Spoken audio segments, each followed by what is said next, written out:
Kryeministri Edi Rama ka prezantuar në Elbasan projektin e paqes fiskale, një nismë që ka për qëllim mbështetje për biznesin duke ofruar mundësi falje të borxhit të vjetra dhe të kamatavonësave. Tatim fitimin për kompanit e kemi vendosur 15% që atëherë dhe nuk e lëvizim, as nuk do ta rrisim, as nuk do ta prekim, do të jetë 15%. Por në aspektin e administrimit ne e dimë që kemi të meta. Kemi të meta dhe boshllëqe që janë tonat. Ashtu si kundër e dim shumë mirë që kemi një hapësirë ende të pashkelur për të rritur të ardhurat për shtetin. Por ama, nga ana tjetër, ne nuk duam të synojmë rritjen e mëtejshme të ardhurave duke ushtruar presion mbi sipërmarrjen dhe duke bërë më shumë dëm se sa mirë. Kryeministri u shpreh se niveli i administratës tatimore do të çohet në një tjetër nivel. Rama tha se fiskalizimi do të mbivendoset inteligjencës artificiale. Naturproj, kjo është e vërteta. Edhe ju keni dhe atë stilin tuaj që asnjëherë nuk preferoni që ti denonconi, po preferoni që ti mëkoni nga pak, se është bashkëvuajtës dhe bashkëfajtor kjo puna juaj me ata.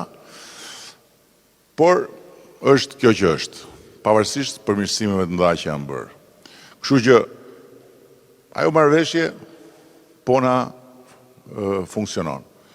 Kjo është më voluminoze, më masive, do ta artikuloj mirë duke dëgjuar dhe reagimet tuaja, duke e kornizuar sakt me Ministrinë e Financave dhe do ta fusim në proces. Në ndërkohë që dua ta nënvizoj atë që tha ministria. Në takime sipërmarrësit e Elbasanit, kryeministri u ndal edhe tek opozita dhe standardet e dyfishta. Këta janë po këta, mi nxjerrin atje për t'i thënë njerëzve që shikoni ky sa monster është, se këta për vete edhe në dush shkojnë me kostum. A kupton?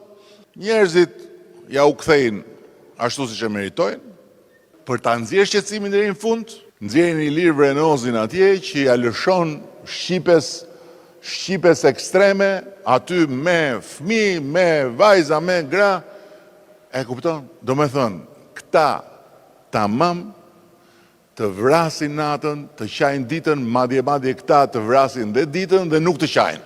Madje të thonë edhe që shiko se ti ke vrarë veten.